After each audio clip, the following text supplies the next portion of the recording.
Ever since the end of Ukrainian southern offensive in 2023, the battlefield initiative has overwhelmingly rested with Russia.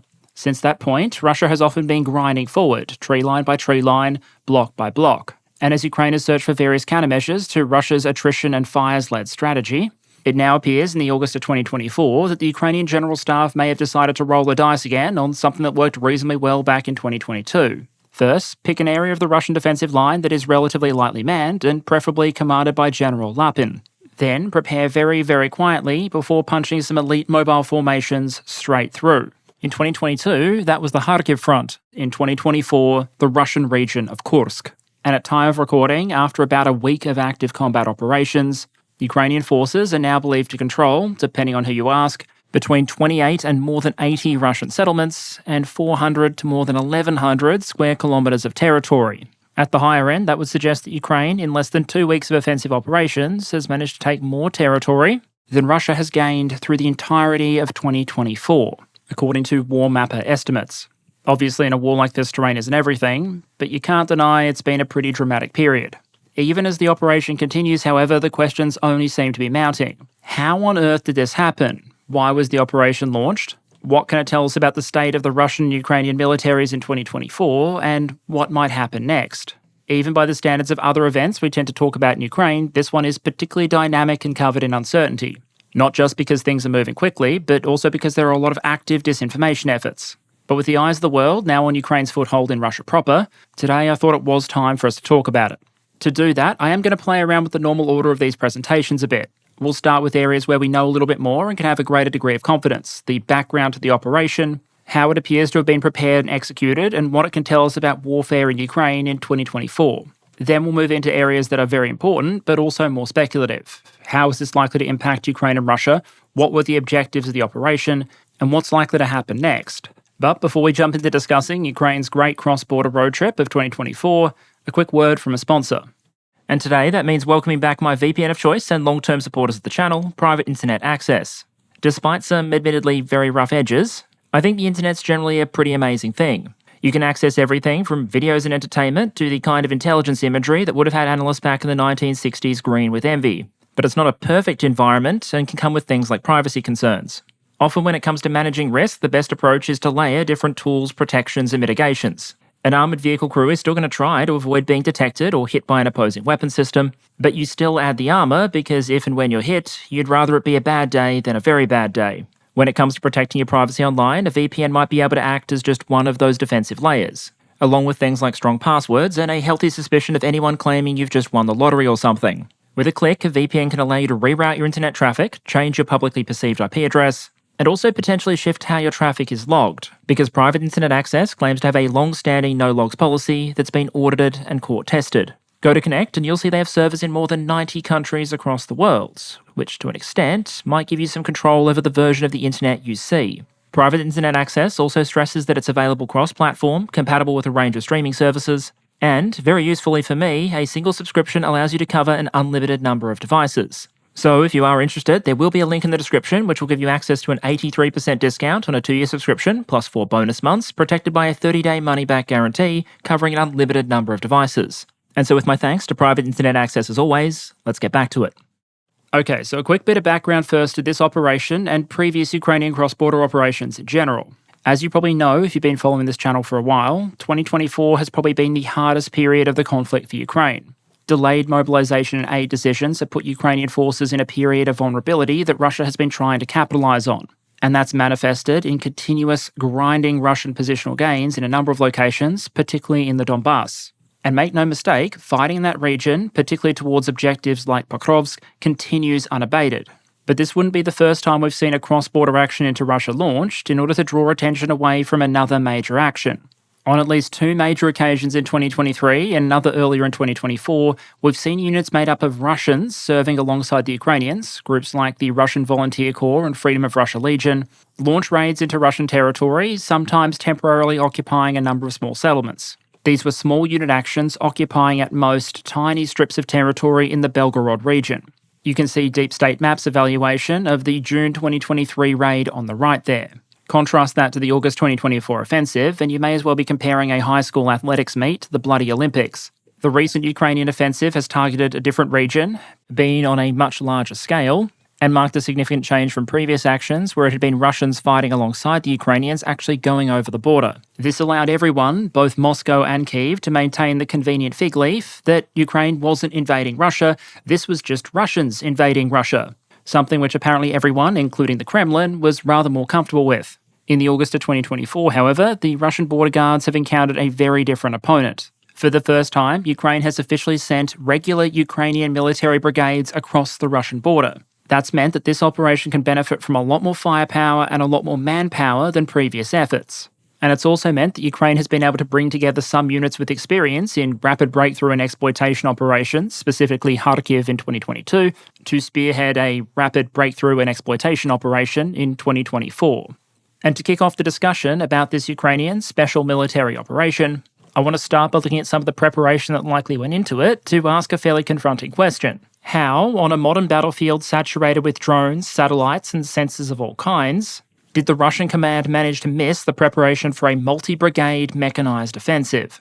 In a military context, you'll often hear people talk about different levels of surprise: strategic surprise, operational surprise, tactical surprise. And when we're talking about this recent Ukrainian operation, arguably we're discussing a trifecta. At a strategic level, Russia may not have expected Ukraine to take the step of sending regular Ukrainian military units across the border into recognised Russian territory. At an operational level, they don't appear to have expected some of the best units in the Ukrainian army to be sent to rip a hole in the border at this place and this time. And at a tactical level, that is what the units on the ground knew and whether they were ready for the offensive when it hit.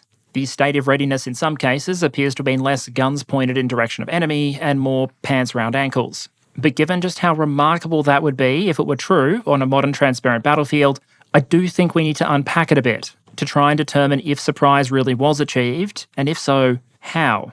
The following bit, as with much of this video, is highly speculative, but I do want to make an observation, and that's that, in a sense, Ukraine's operation in the Kursk region may actually owe something to Russia's ground offensive in the Kharkiv region.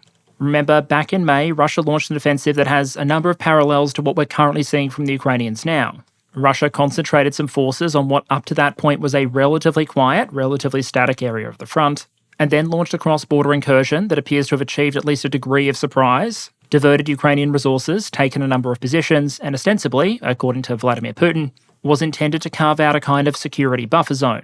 As the Russian offensive in Kharkiv was playing out, and we talked about this at the time, Ukrainian figures including President Zelensky and Budanov, the head of military intelligence, started to sound the alarm about further Russian troop buildups and the potential for a new attack to be launched against Ukraine's Sumy region. The key connection here, as you can see with the map on screen now, is that Ukraine's recent cross-border op originated from the Sumy region.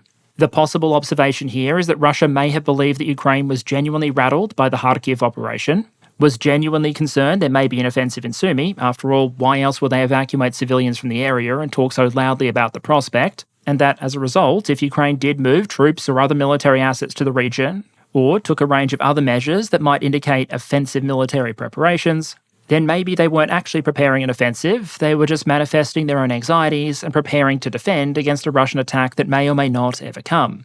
We can debate whether or not that would have been a safe or reasonable assumption for Russian military leaders to make, although martyrs and Max Pro zipping around Russian territory is probably a pretty strong argument in the negative there, but it would have been a comfortable and convenient assumption.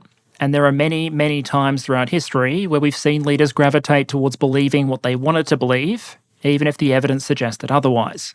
At least initially, some of the most full-throated debates among pro-Russian commentators were over whether or not Valery Gerasimov, at this point, as far as we know, still the chief of the Russian General Staff, knew or should have known about the Ukrainian operation and yet chose to ignore it. Bloomberg published an article citing everyone's favourite, the unknown source, in this case one ostensibly close to the Kremlin, suggesting that Gerasimov and other top officials dismissed intelligence warnings as much as 2 weeks before the assault began and that nobody briefed Vladimir Putin. Which would be a fairly interesting omission if true, because you imagine we might be about to be invaded is usually the kind of thing that would probably get on the front page of a daily intelligence brief. Digging deeper though, I think it's interesting to observe why some Russian commentators feel that Gerasimov and the General Staff should have known. Of all the accusations that are levelled, some are reasonably generic, like we have satellites and drones, how on earth didn't we see this? While on the other hand, they can get fairly specific. I saw some Russian claims, for example, that leading up to the attack, some Russian DRGs, which are small sabotage and reconnaissance groups, had crossed the border into the Sumy region and basically gotten completely pasted.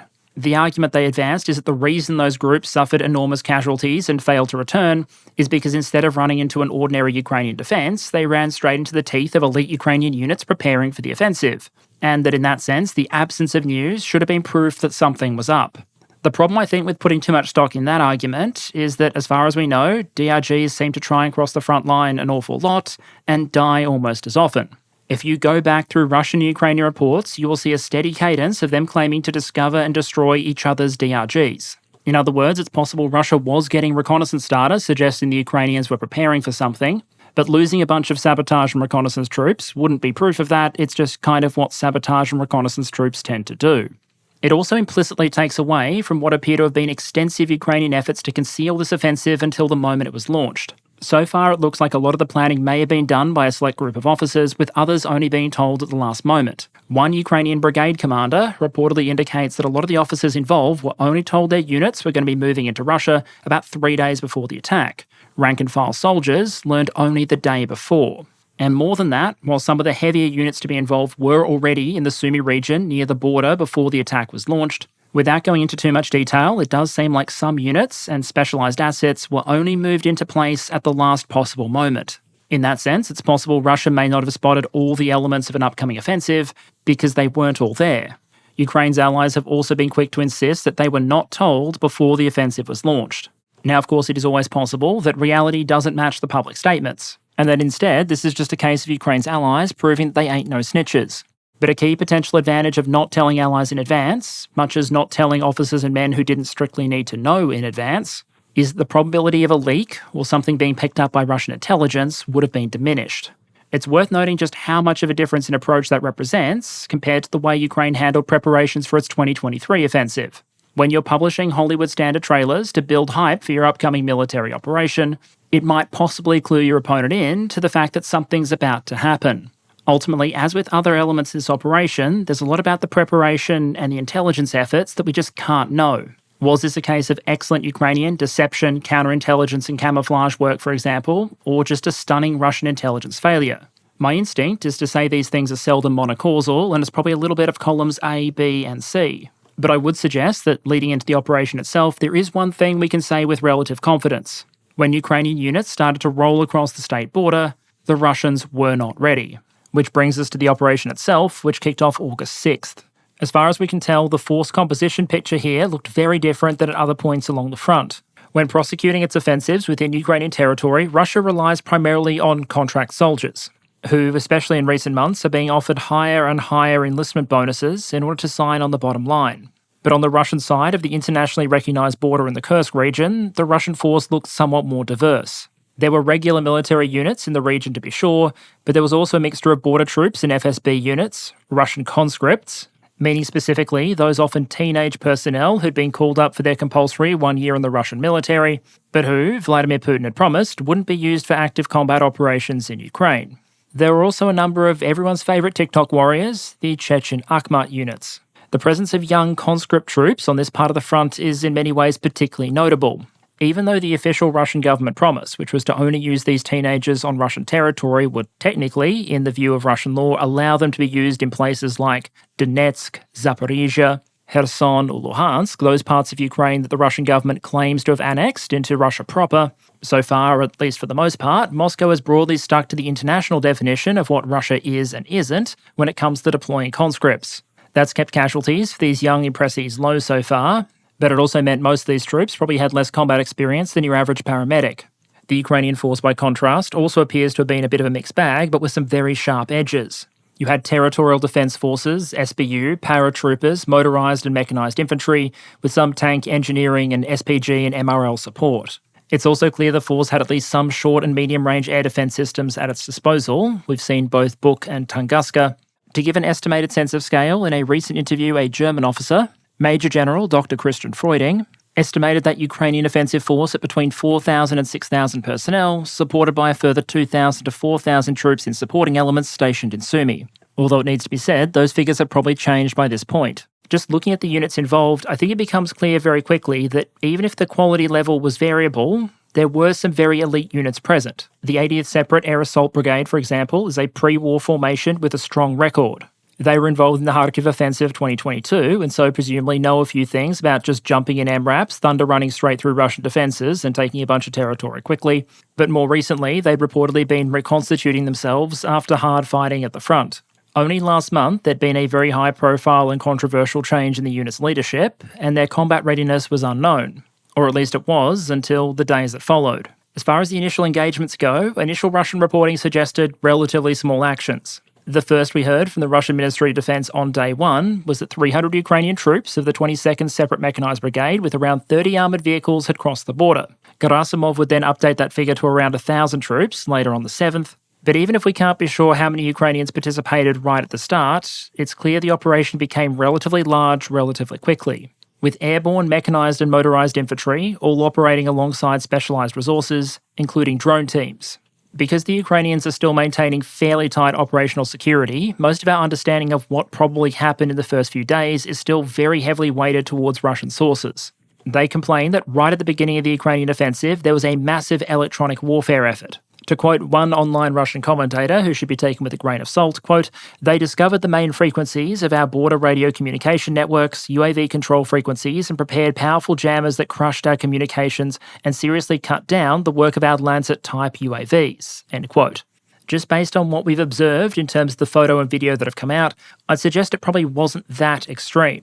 We have footage, apparently taken by Russian reconnaissance drones, of Lancets being used in the opening days. But the results we saw in terms of Russian defence efforts and Ukrainian movements does appear consistent with at least some Russian drones being grounded, and their communication systems, at least in places, bearing at least a passing resemblance to an old-school Call of Duty lobby. Long on profanity, lag and glitches, short on useful information. Ukrainian electronic warfare efforts were reportedly complemented by artillery fire and the massive employment of Ukrainian drones. Here, there were a number of Russian complaints, purely anecdotal at this point, it needs to be stressed, that at least some of the Ukrainian drones being used were operating on non-standard frequencies and as a result, highly resistant to Russian electronic warfare. That reportedly left them more able to operate against targets even at relatively long ranges, and thus to help clear the way as the mobile Ukrainian units started to push forward.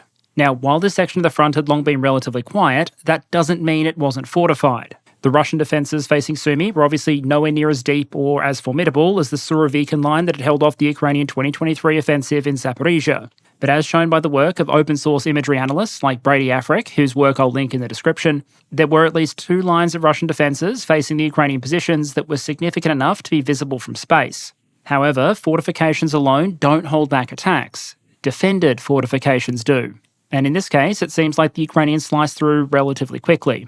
And while the efforts of the Ukrainian attackers were probably the decisive factor here, there are multiple allegations that have been loudly repeated on the Russian side that some units may have chosen the path of discretion over valour when the Ukrainian troops came knocking.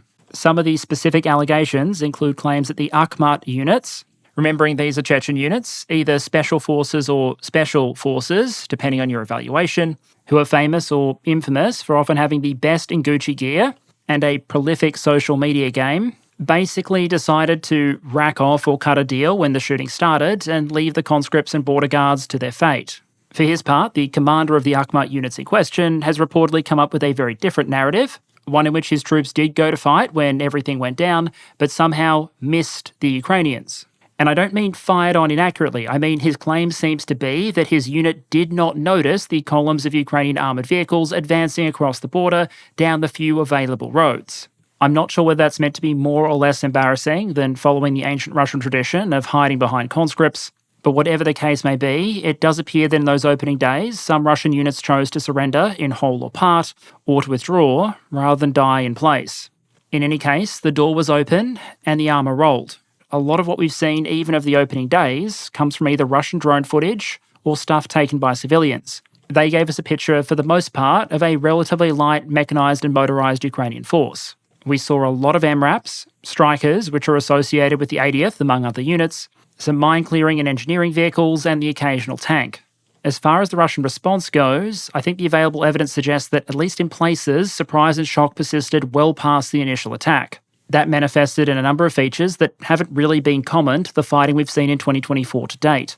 We saw some images and video of what appeared to be dozens of Russian troops at a time surrendering and being evacuated, which is in stark contrast to the killed and wounded weighted losses that we've seen for the most part this year.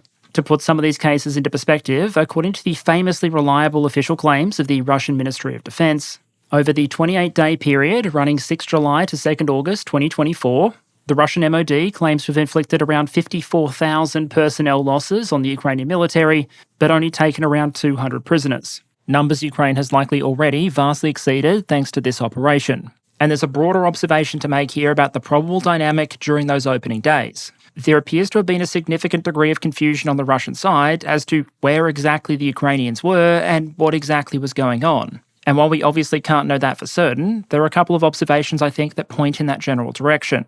We saw a number of cases of Russian reinforcements being engaged while still convoying. We saw some very large, potentially some of the largest mass casualty events of the war, with Russian infantry in their trucks being engaged by Ukrainian rocket artillery and drones, and other incidents like Russian tanks being destroyed while still on their transporters. What cases like that suggest to me is either a lack of understanding of the threat, rank incompetence, or some combination of the two. While convoying fully loaded trucks full of infantry a couple of metres apart is an efficient way to move around in a safe area, it is an understatement to say that's not how most militaries would suggest you drive, or worse, park, if you're within range of enemy indirect fires. The footage of the aftermath of some of these strikes, some of it taken by Russian civilians, can be fairly confronting, so take this as a warning before you go looking for it. Suffice to say that in at least some of these cases, we have every reason to believe those trucks were not empty at the time they were hit. There are also some clues in the way we've seen Russia use its air power in the region since the Ukrainian op kicked off. Russia has been using its attack helicopters consistently throughout the war, but most of the time in a fairly conservative manner.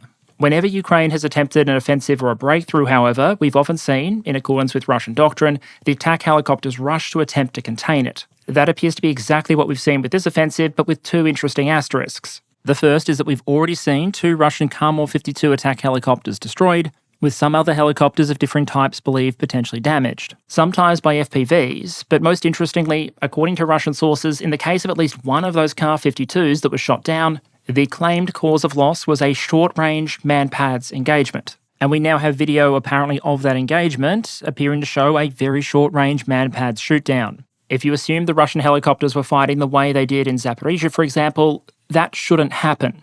There what we saw was that Russian attack helicopters, particularly the Kar-52s, would consistently outrange Ukrainian short-range air defense systems by launching standoff attacks using anti-tank guided missiles.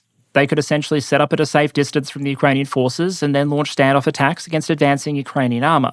A short-ranged engagement with a shoulder-fired missile instead suggests the helicopter was very, very close to the Ukrainian forces that engaged it. That suggests either that the Russian pilots were taking a deliberate risk to get closer to Ukrainian units, perhaps in order to use other weapon systems besides long-range ATGMs, or potentially that they didn't know those Ukrainian infantry were there in the first place. Perhaps even more indicative was a reported friendly fire incident, in which it's claimed that Russian attack helicopters engaged and destroyed Russian self-propelled artillery systems. Now, friendly fire tends to be a risk even for the most advanced and well-trained military forces. But at the same time, usually something has to go wrong. Something has to break down in the system, or a bad bit of information needs to be ingested in order for a lethal friendly fire incident to occur. Maybe the pilots get bad information on who controls a given trench system at any given time, and they end up accidentally engaging friendlies. But this isn't misidentifying a forward trench, this is team killing your artillery.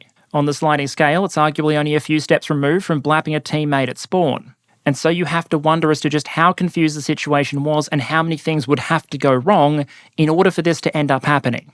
You'd have to be so wrong about the current front lines that you believe you are seeing Ukrainians where your long-range artillery is currently parked. That speaks badly about intelligence, communications, and whatever battlefield management system is currently in use. You'd then need either the target identification process to be so lax that a self-propelled howitzer was misidentified as a tank or an APC or something, or pilots unique enough to believe that Ukrainian sabotage and reconnaissance groups would be carrying out their forward work by driving around long-range artillery pieces as opposed to literally anything else. I want to stress here, we only have evidence for a couple of isolated incidents, but I bring them up to suggest that maybe confusion was a relevant factor for Russian forces, particularly in the opening days of the operation.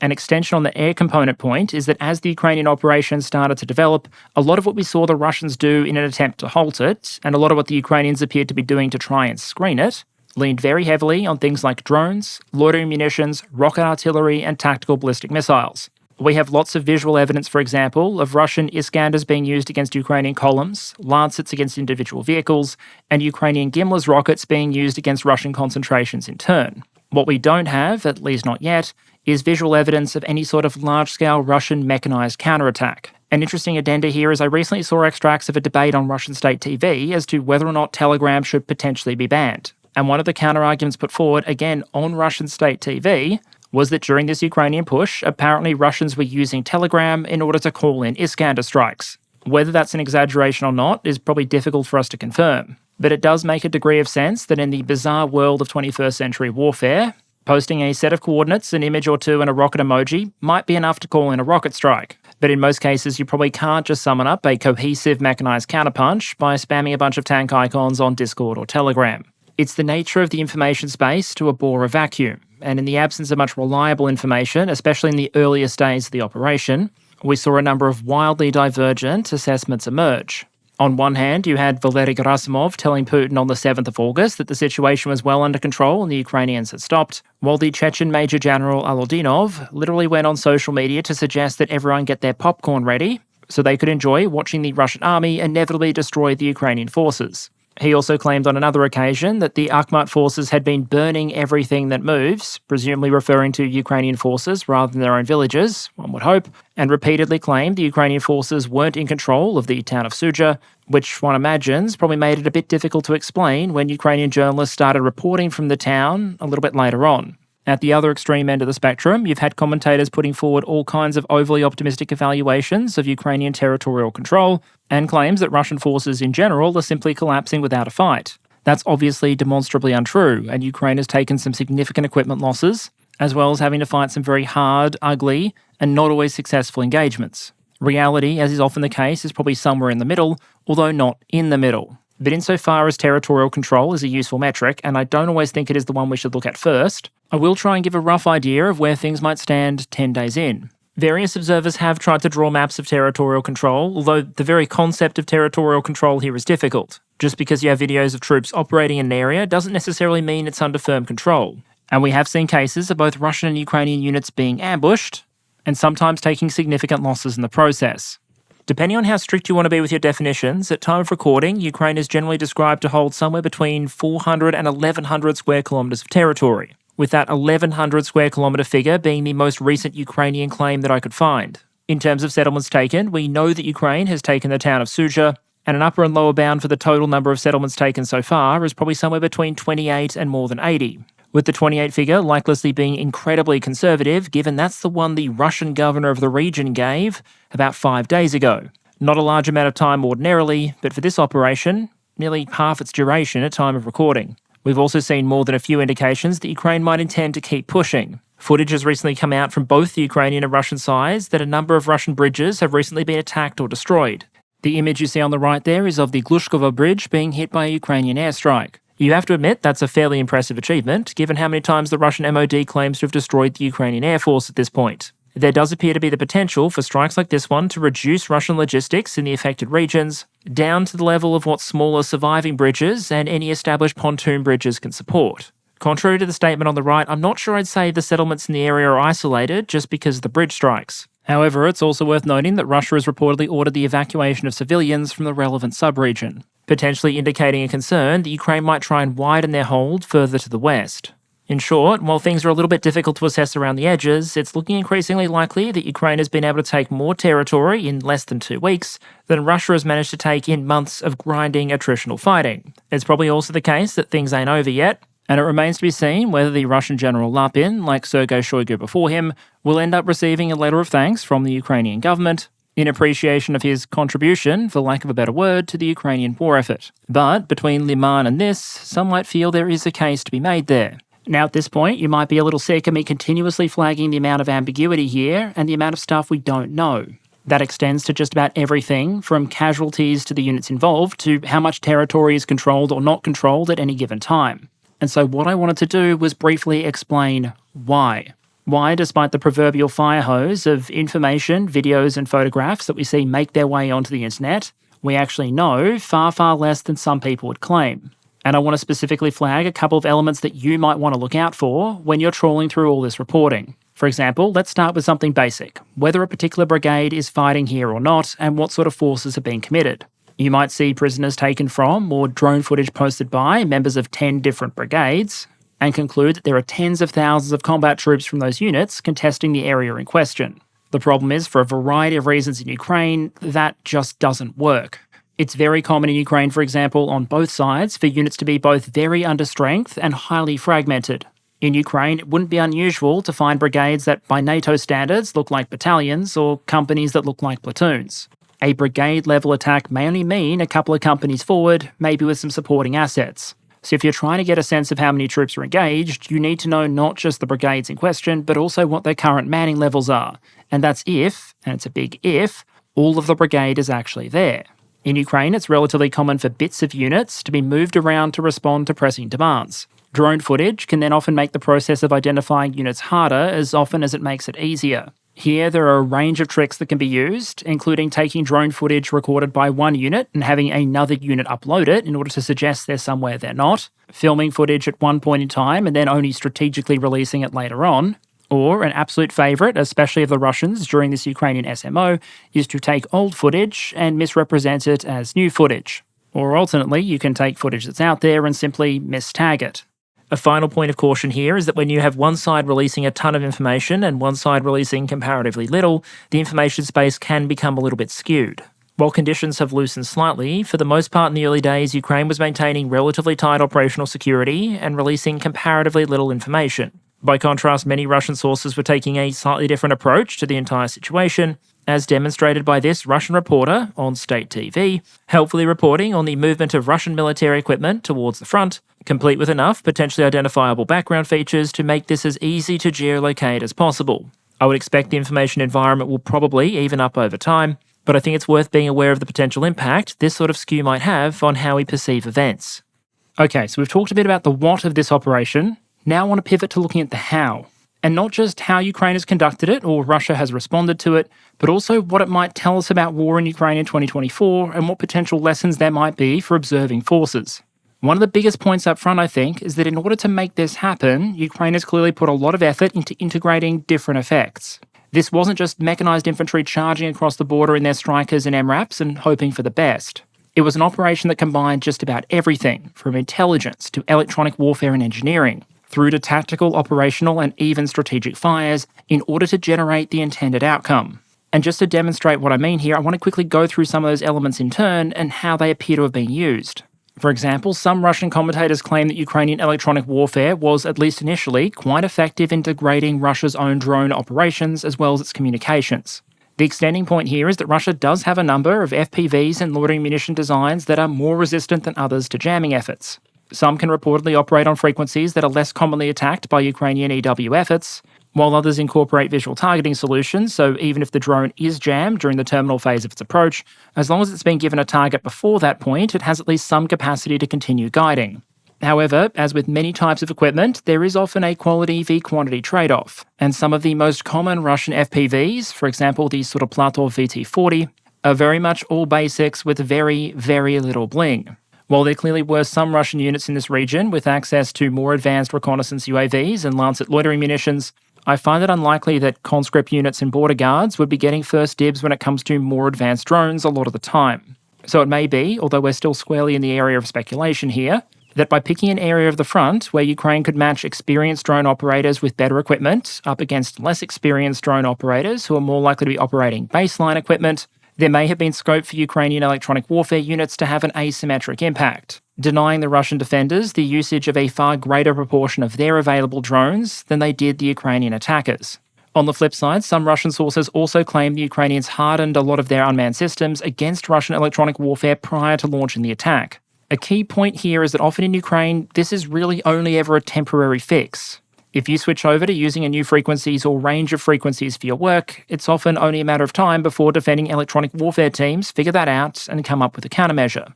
But by making the changeover and hardening their systems prior to a major operation, Ukrainian drone operators may have magnified their ability to operate effectively at the point where they were needed most, during that initial breach, breakthrough, and exploitation stage. Another set of tools we saw integrated into the Ukrainian offensive were artillery-deployed mines and precision weapons of various kinds.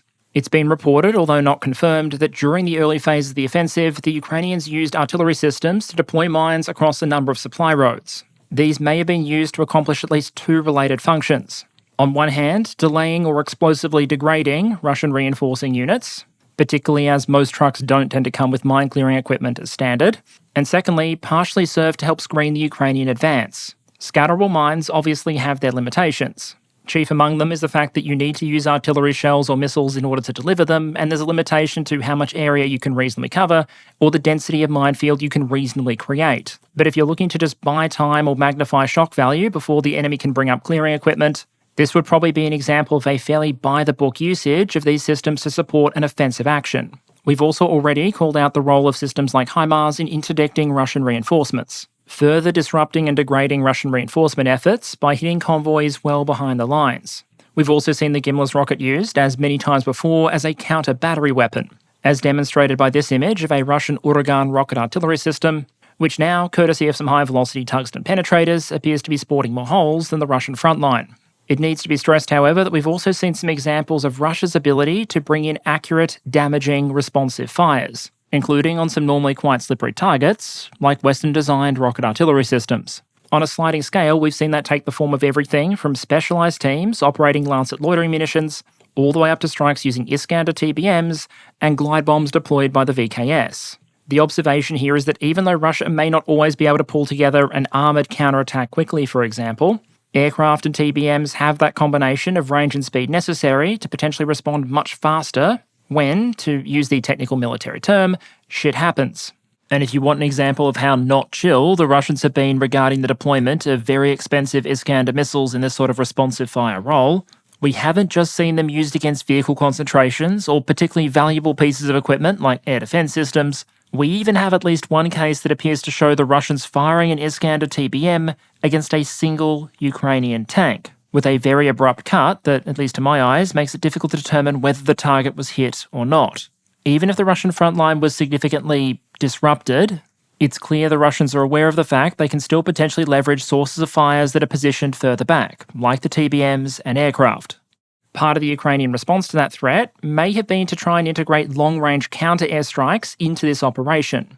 In the weeks leading up to it, we've seen a number of high-profile Ukrainian drone attacks on Russian airbases. Russia is visually confirmed to have lost a Sukhoi 34, as well as the ammunition depots at both Morozovsk and Lipetsk. Then, since the operation began, the Ukrainians have claimed attacks against 4 further Russian airbases, with the Ukrainian General Staff reportedly saying, quote, "The main targets were warehouses of fuel and lubricants and aviation weapons," end quote.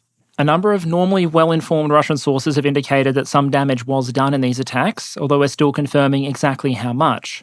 But it's notable that while Ukraine certainly seems to be happy when they manage to hit aircraft on the ground, whether that be Sukhoi 34s or reportedly recently, potentially a MiG-31 as well, the stated targets are actually more the kinds of things that aircraft would need to maintain a high sortie rate. Fuel, lubricants, and of course, ordnance.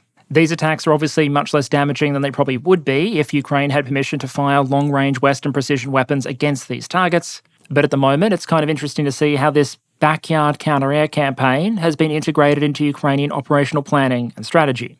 Zooming out then from the more technical and tactical elements to the bigger picture, I think one of the most interesting observations to come out of this operation is that apparently, even on a modern sensor-saturated transparent battlefield, surprise is still possible. I would argue that just about everything we've seen so far is consistent with Ukraine achieving tactical and operational surprise, and we've gone through some of the evidence for that earlier.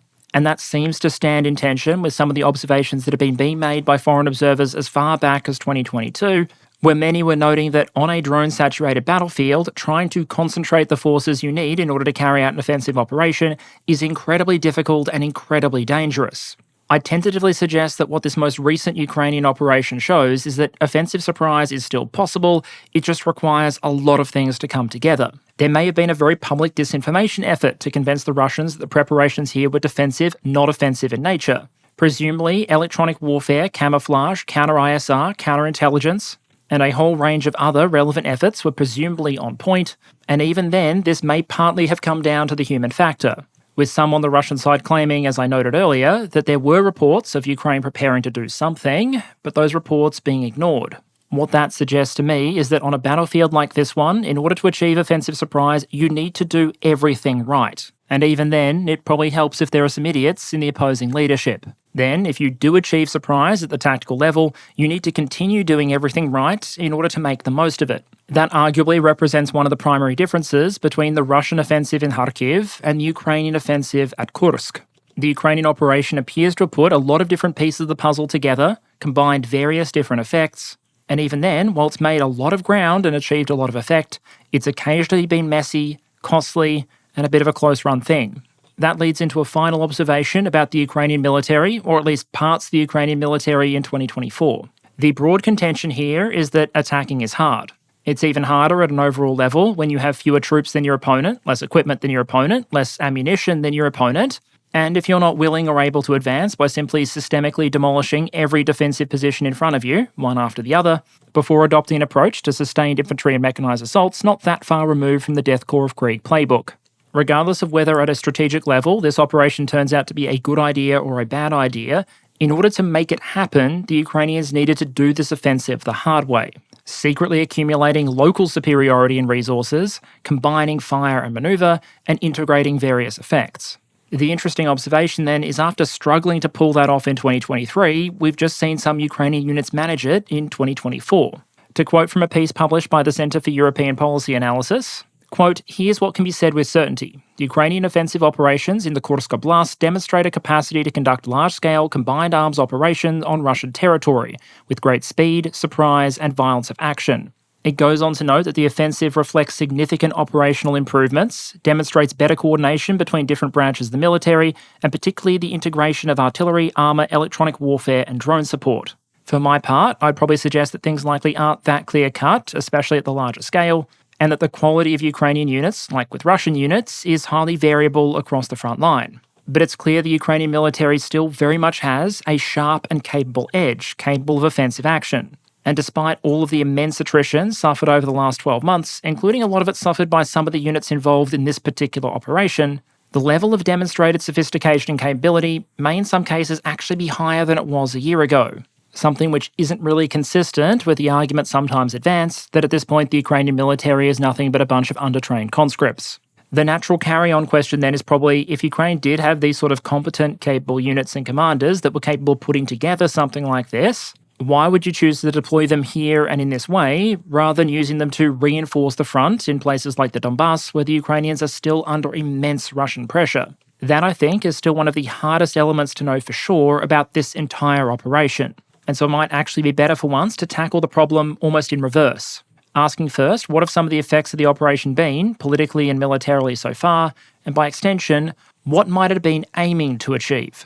While a lot of the political analysis I've seen tends to focus on the fact that this might be considered embarrassing for Vladimir Putin, I'm not sure embarrassment should factor particularly prominently in any analysis of the potential strategic impacts of all this. Sure, the original plans for the so-called special military operation probably didn't involve getting to a point more than 2.5 years in, where Russian troops would be rapidly digging trenches around a nuclear power plant in Russian territory, while German military officers released videos analysing an ongoing battle of Kursk. But there are a few elements here that I think might have potentially wider implications. The first is escalation management. One of the largest challenges Ukraine has constantly faced is a very cautious Western approach to the threat of escalation. The concerns of some Western decision makers that Russia might respond to any particular act with a kinetic action against NATO or the use of nuclear weapons has often, as we talked about in a previous episode, led to a very cautious approach to approving aid and the way that aid is used. Essentially, they've often slowly poked their way through the escalation minefield. For a long time, the provision of ATACMS missiles, for example, was feared to be a potential Russian red line. And to date, the US still hasn't publicly allowed their use against targets deep inside Russia. At each slow and painful step up the escalation ladder, there have often been official Russian voices, most commonly people like Medvedev or Dmitry Medvedev, raising the spectre of things like nuclear war very publicly. Back in May, Medvedev even drew a double line under his statement saying that, quote, "This is alas neither intimidation nor bluffing." By attacking into internationally recognised Russian territory at this sort of scale, what Ukraine has arguably done is jumped about 17 rungs up the escalation ladder, thus indirectly proving that the 16 below it are probably safe. They demonstrated that Ukraine could move its troops in Western hardware into Russian territory, occupy said territory, and that in response, the Kremlin would more or less do what it had so many times before. Basically nothing. No nuclear weapons, no strikes on NATO, no declaration of war. Indeed, instead, the Russian response has in some ways been bizarrely fragmented, with the FSB and army seemingly contesting for dominance, a counter-terror operation being declared in the relevant regions, and some reports even suggesting that Putin might be sending Duman, his former bodyguard and then former governor of the Tula region, in order to coordinate the response to the Ukrainian offensive. To grossly oversimplify it, the Russian response so far to Ukrainian escalation appears to be to publicly minimise that escalation, and then fight internally over blame and who's responsible for fixing the mess. Russia's threats of escalation have always been somewhat undermined by the fact that, strategically speaking, escalation would be incredibly dangerous for Russia. In a sense, rather than waiting for its Western allies to build up the courage to call the Russian nuclear bluff yet again, Ukraine more or less decided to do it itself. And already we've seen statements from a number of Ukrainian allies suggesting that maybe escalation risk perceptions have changed. For example, we have seen British, German, and American-built hardware active on Russian territory, and already London and Berlin have said that they're more or less fine with that. Thus, in the course of a matter of months, we've gone from a position where most Western hardware can't be fired across the Russian border to a place where some of it can be driven across it. Also, in another potential sign of changing times, there have been some reports out of the United States that at the very least consideration is being given to giving Ukraine AGM-158 air-launched cruise missiles for use with its F-16s. We've talked about that missile in the past, and if its supply is ever approved, what it might mean. In some ways linked to that idea of escalation, you could argue this operation in some ways exposes the tension in what Russia officially claims and considers to be part of Russia. That's important because it's generally been presumed that Russia would respond much differently to a threat to the permanent integrity of its territory than it would occupied territory. And because in the eyes of Russian law, the Russian state had incorporated the Ukrainian regions of Donetsk, Luhansk, Zaporizhia and Kherson into the Russian Federation proper, some observers took the view that Ukraine attempting to reclaim or hold those regions posed an unacceptable escalation risk. The problem here, however, is I'd argue Russian behaviour has never really been consistent on whether it considers the new regions to be part of Russia or not. For the sake of sabre-rattling and drumming up escalation fears, obviously they were part of Russia. But in so many ways, they also weren't. Russian conscripts, for example, who as a matter of policy can only be used inside Russian territory, were encountered by the Ukrainians when they crossed the border from the Sumy region. But we haven't seen them fighting in Zaporizhia or Kherson, for example, despite those nominally being part of Russia just the same. And now that Ukraine has taken a major military action against actual Russia and it's being perceived differently, it kind of again demonstrates the tension. If Zaporizhia and Kherson are integral, inseparable parts of the Russian Federation, then why would Russian politicians, media figures and members of the general public regard these recent Ukrainian operations as any different from those in the south of Ukraine? The key point here is that the way Russia values and perceives given territory might be different to the way it legally defines it, and putting that on very obvious display might affect both the risk analysis of Ukraine's various allies and the dynamics at the negotiating table when things get that far. In any negotiation, Moscow is probably going to want its territory back, and Ukraine holding some might be a source of leverage. It also might serve as at least a small point against Russia attempting to freeze the conflict with a temporary ceasefire, as opposed to pursuing a more permanent peace deal. Politically and socially in Russia, one imagines there might be some differences between freezing the lines in Donbass and leaving Russian villages and towns flying the blue and yellow. Then more broadly, there's the question of signalling and perception, both within Ukraine and around the world. And this, I suspect, is going to be the most controversial point on the list, and also one of the most difficult to assess. For most of 2024, Ukraine has had a very difficult year, as it passes through a sort of window of vulnerability. Possessing more limited resources than its opponent, for the most part, Ukraine has done the militarily logical thing. It's stood fairly consistently on the defensive, where it can leverage the advantage that defenders tend to enjoy to inflict disproportionate casualties and resource consumption rates on the Russians. One problem with that strategy, however, is that it doesn't exactly play well on the news.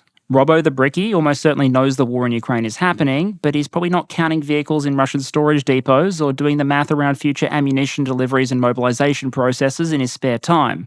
Make no mistake, he might be, like an absolute legend, but a lot of people won't. And one of the major narratives it seems Russia has been trying to push this year is that while it is slow, the Russian military is advancing consistently, time favours the Russians, not the Ukrainians, and that as a result, Russian victory is obviously inevitable, and the only responsible choice is to cut off assistance to the Ukrainians and force them to accept a peace deal on Russian terms. with the Russian terms presented, of course, basically representing a Ukrainian surrender. With this whole operation, though, Ukraine has arguably demonstrated that its forces are far from done, and the result of this war is far from inevitable. They've demonstrated they still have offensive potential, can take the fight onto Russian territory, and that major territorial swings are possible, even if we're not sure yet how enduring they'll be. All of that might be a bit of a boost to support and morale among Ukraine's allies and within Ukraine itself. And while morale and perceptions don't tend to appear on tables of organisation and equipment, in a war like this one, they arguably potentially have very real military effects. Support and pressure for further Ukraine aid in allied capitals can be shaped to an extent by public perception. And in Ukraine itself, if history is any guide, we'd expect there to be a relationship between morale and the success of mobilisation efforts and societal endurance. Another morale-related point that's likely to be very relevant within Ukraine itself is the POW question. Throughout this war, Russia and Ukraine have often engaged in prisoner exchanges. And so the more Russian POWs that Ukraine is able to obtain, the greater ability it has to get back its own personnel that are currently held in Russian captivity. This is why you will sometimes see Ukrainian political leaders, even Zelensky himself, talking about the taking of Russian POWs as replenishing the exchange fund. Defensive operations, like those in the Donbass, don't tend to provide many opportunities to take significant numbers of Russian prisoners. But with their recent offensive operations, Ukraine claims to have taken as many as 2,000 Russian POWs and counting. And with many of those captured being either young Russian conscripts or Chechen fighters, both categories that are likely to carry a relatively high priority for Russia to attempt to exchange, there's likely to be a feeling among some in Ukraine that by going out there and taking these prisoners, what Ukraine is indirectly doing is going out and rescuing its own. That can probably only be a good thing for morale on the home front. But, as we've seen over the last 2 weeks, taking prisoners, as with taking terrain, can come with a cost. Which brings us to the military evaluation of Ukraine's decision to go on the offensive and what it might mean. Because as impressive as the Ukrainian offensive has been from a tactical and operational perspective so far, I think it's reasonable to argue that it still represents a massive risk. Because after all, there is still obviously a wider military context here, and it's not like Ukraine had a spare army around and just decided to do something funny with it. At a macro level, Ukraine is still facing many of the challenges it was facing 3 weeks ago. The Ukrainian military is still arguably in that valley of vulnerability while it recovers from things like delayed mobilization decisions and the long pause on American aid. By contrast, even if Russian equipment reserves are slowly depleting, they're not yet depleted, and Russia has been leveraging its resource advantage to push Ukraine hard over the course of this year. For example, Russia has been pushing closer and closer to the Ukrainian city and logistical hub of Pokrovsk. Even though Russia is grinding forward in many of these places, however, they're often also locations with significant defensive fortifications and favourable geography for the defenders. In other words, even if the Russians are rolling forward here, it does appear the Ukrainians are making them pay for it. Naturally then, one of the most controversial elements of this recent Ukrainian offensive is that it's using forces that could hypothetically have been sent to locations like this one instead, say to reinforce Pokrovsk or Chasiv Yar. Instead, we have indications that Ukraine may actually have withdrawn some assets from the Donbass in order to buff up the Kursk operation. Now, obviously, it's not as simple as saying that any Ukrainian unit participating in this offensive could instead have been sent to the Donbass. Realistically, you still need to allocate at least some forces all along the front to hold their positions, even if you're standing on the defensive. But a lot of the resources and specialised capabilities that we've seen Ukraine concentrate for this operation, say, for example, air defence units, rocket artillery, specialised drone teams, and even potentially some of the crack formations we've seen participate, could potentially have been allocated elsewhere on the front instead. And while the recent ratio for visually confirmed equipment losses around places like Pokrovsk has been something like 4-1 in Ukraine's favour, going on the offensive further north has meant those units involved have had to give up the normal advantages a defender would enjoy. The result has been that they have rolled forward rather dramatically, but between equipment lost in ambushes, missile attacks, or assault actions, the equipment loss ratio, at least in terms of ground equipment, has been much more even. And while there's obviously the argument that by going on the attack, Ukraine might take the pressure off these other regions by forcing Russia to divert resources in order to defend its own territory, the impact in that respect really comes down to a choice for the Kremlin and what resources they choose to divert. While it's obviously very hard to be certain, the general impression of many analysts at this point is that Russia has chosen to divert significant numbers of troops to the region, but critically, not from the Donbass. In a sense, it looks like Russia is potentially willing to take the risk of losing a little more Kursk in exchange for potentially getting a little more Donbass. One respect in which the fighting around places like Pokrovsk may be influenced, though, is in the Russian decision to divert responsive fires. To quote RUSI's Dr. Jack Watling, quote, "In the short term, the operation has diverted the weight of Russian air-delivered bombs away from the Donbass." And to that observation I'd add, we also see Russia using a lot of Iskanders against the Ukrainian offensive as well. Those are valuable, destructive munitions that I'm sure Russian assault units would love to have available to them as they seek to break through Ukrainian defences. But as more Russian troops arrive in that area, that diversion of firepower is likely to only be temporary. And when the front eventually stabilises again, Ukraine will have to operate around the fact that it chose to commit so much of its operational reserve to this offensive. To again quote Dr. Watling, having committed its operational reserves, Ukraine will struggle to plug gaps in the line, and it has not yet managed to resolve the threat posed by Russian reconnaissance drones, glide bombs, artillery, electronic warfare, and operational tactical missile complexes. Collectively, these capabilities are allowing Russia to continue a steady advance to Pokrovsk, Toretsk, and other towns in the Donbass. These towns will soon be depopulated, and defending them will be resource-intensive." End quote. All of that essentially confirms that Ukraine was really rolling the dice when it chose to commit to this offensive. If it had run into a brick wall, the relevant units had been mauled, and Russian reserves weren't required to contain the offensive, then the defence of other points along the Ukrainian line may have been undermined. And even now, the balance of military utility from the whole operation still very much remains up in the air, because we don't know how it'll end. And so if war was simply a spreadsheet running a basic attritional function, the correct decision almost certainly would have been to simply divert more resources to support the defensive positions in the Donbass and elsewhere, and allow the Russians to continue beating their foreheads against those repaired defences, hoping to eventually wear them out through battle after battle that required asymmetric resources to fight and sustain. But of course, in the end, war isn't just fought on an Excel sheet. It isn't just a science or a mathematical exercise, it's also political, it's also an art. And many military theoreticians throughout history would argue that simply seizing the initiative itself is worth some sacrifice. From a military perspective, we can probably assess that the Ukrainian operation in Kursk is very risky. Not in the sense that they would have lost the war or anything if they failed, it simply wasn't on a large enough scale for that to be in question. But it did bet a fair amount of offensive combat power on achieving a result. Which brings us at last to the question of objectives, and why Ukraine, despite the danger, would choose to throw the dice like this. Firstly, to tackle one theory I've seen a lot, I don't think there's any indication that Ukraine intended this operation to seize the Kurchatov nuclear power plant. Seizing it would have required an unrealistic advance of approximately 60 kilometres from the Ukrainian border, and for some strange reason, doing anything that appears to threaten nuclear facilities doesn't tend to play well in the international media. Instead, my best guess would be that this is a largely opportunistic operation. Ukraine saw Russia slacking off and not sufficiently defending a certain point along the line, and decided to throw a punch to remind them why that's a bad idea. Multiple objectives then probably fed into that decision, and we've seen both Putin and Zelensky suggest as such. Moscow, for example, has reportedly indicated that it believes that Ukraine is trying to improve its negotiating position through this offensive. And to be fair, showing that the Ukrainian military can pose a credible threat to Russian territory directly, is willing to do so, and is capable of launching this sort of surprise dynamic offensive, does indeed seem like the kind of thing that would improve your negotiating position. And some Ukrainian officials have reportedly indicated that trying to pressure the Kremlin towards fair negotiations was one of the intentions of the op. But given all the factors we've gone through, I think it's fairly clear Ukraine intended to do more than just pressure Russia. Zelensky has said that capturing Russian POWs for exchange was part of the objective. Bolstering domestic morale and shifting the international narrative was probably a factor, and in a situation where Ukraine is so dependent on the political will and assistance of its major allies, I think it's important not to underestimate the value Ukraine gets from showing those governments and their voters that even though it's largely stood on the defensive, the Ukrainian army is still capable of attacking. That Russian forces aren't invulnerable, their red lines are more like guidelines, and thus that Ukraine is supporting, including with measures that previously might have been considered too escalatory. In that narrow but significant respect, the Ukrainian operation may already be a significant victory, although from Kyiv's perspectives, the real measures of success here may only come as new aid packages are or aren't announced, and the results of the upcoming US November election become known. For me, one of the biggest remaining questions is how all of this affects the military picture in the coming weeks and months.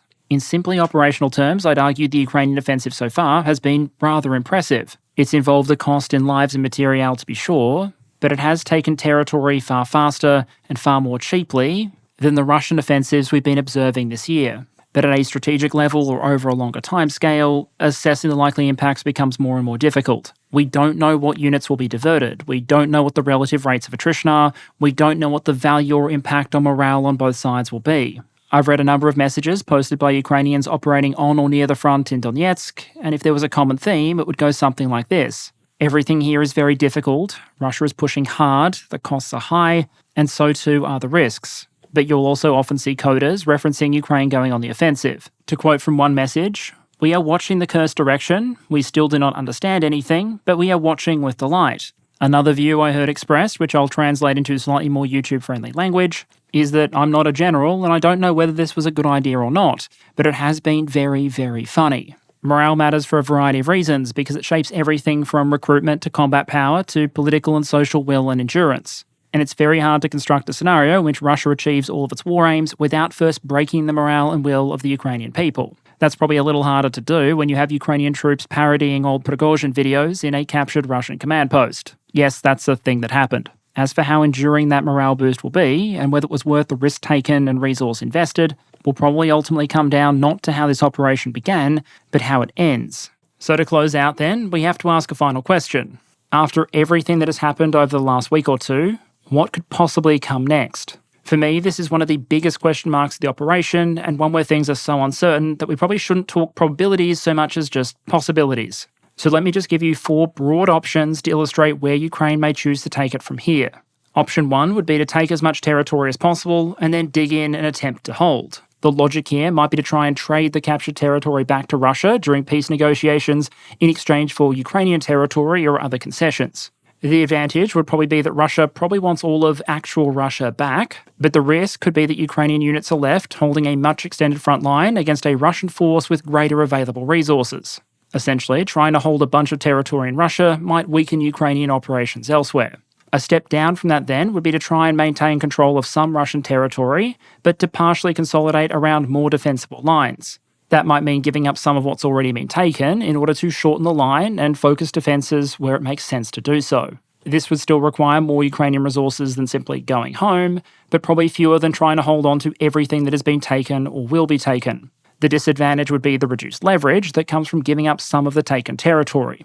A third option would be to essentially turn this whole thing into a gigantic raid. The Ukrainians could demolish any military assets in the region, take their captured POWs and equipment, and move back across the border, content with the fact that they had very publicly dealt the Russians a bit of a bloody nose, and content in the knowledge that going forward, Russia would probably be aware that this sort of thing could potentially happen again, and that maybe more resources should be dedicated to border defence as opposed to offensive operations in the Donbass. That would shorten the Ukrainian front line more or less back to the starting point and allow resources to be reallocated elsewhere, with the obvious trade-off being that Ukraine wouldn't retain any Russian territory to act as a bargaining chip. A final option, and perhaps a bit of an outlier, is that Ukraine could choose to double down. The Russians have also been evacuating some civilians from other areas, like Belgorod, and so there's probably a universe in which Ukraine tries to go over to the offensive on other points of the line as well, maybe attempting to capitalise on Russian troop redeployments and drive additional ones. The major barrier here is likely to be relatively simple: resource constraints. And by throwing more of their relatively fewer available assets into offensive actions, Ukraine could potentially turn an already risky operation into an incredibly risky one. Although, to be fair, as unlikely as it may be, given some of what we've seen in this war so far, a true mad lad manoeuvre probably can't be entirely ruled out.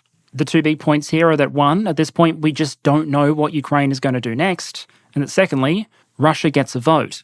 If Russia decides to concentrate a bunch of its resources to try and push the Ukrainians out as rapidly as possible, even if that costs their operations in other areas, there may be added pressure on Ukraine to pull back in part or in full. Meanwhile, if on the other end of the spectrum, Russia decides to kind of half-ass their response, maybe it's more likely the Ukrainians feel that they can get away with digging in and consolidating new defensive lines. In the end, while the Ukrainians ultimately got to choose how this operation started, how it ends will likely come down to the decisions that both Russia and Ukraine make next. And as to how exactly that's likely to play out, as is often the case, only time will tell. In conclusion, even though we're less than 2 weeks into Ukraine's invasion into Russia at time of recording, it's arguably already had a significance far beyond just the sum of the resources involved. It's demonstrated that Ukraine doesn't just retain offensive abilities, but that its ability to launch combined arms offensive actions may actually be more mature now than it was a year ago.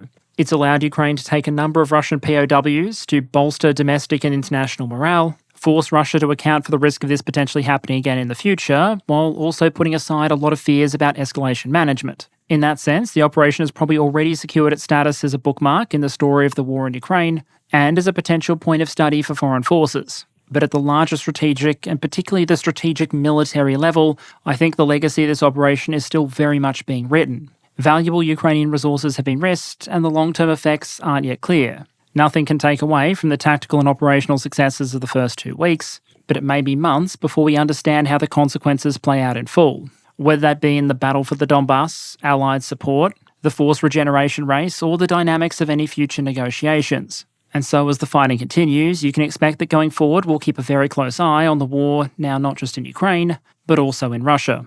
Okay, very brief channel update to close out because I imagine this is a relatively long one. Firstly, thank you to all of you for understanding when I said I was going to delay this update a week. Trust me, I was rewriting it until the last moment, more or less, because, would you believe it, when you're talking about a fast-moving mechanised offensive, things can sometimes develop relatively quickly. In this episode, I've tried to stick mostly to the big picture observations that we can have at least a degree of confidence in, but once the lines start to firm up again, or don't, and things begin to become a little bit clearer, I do intend to come back to this topic and ask the question on balance, how has this overall affected the military dynamic? Until then, however, I think there was ground enough to cover today. Quick note to the patrons then, I'm going to freeze the results of the charity poll soon after this video goes up, and probably make a post in the coming week about how I intend to action it. I also hope the Brewing Gaming fans have been enjoying their more regular updates and occasional PPT, and with my thanks to long-term channel sponsor, Private Internet Access, and of course, all of you, I'd like to wish everyone the very best, and I hope to see you all again next week.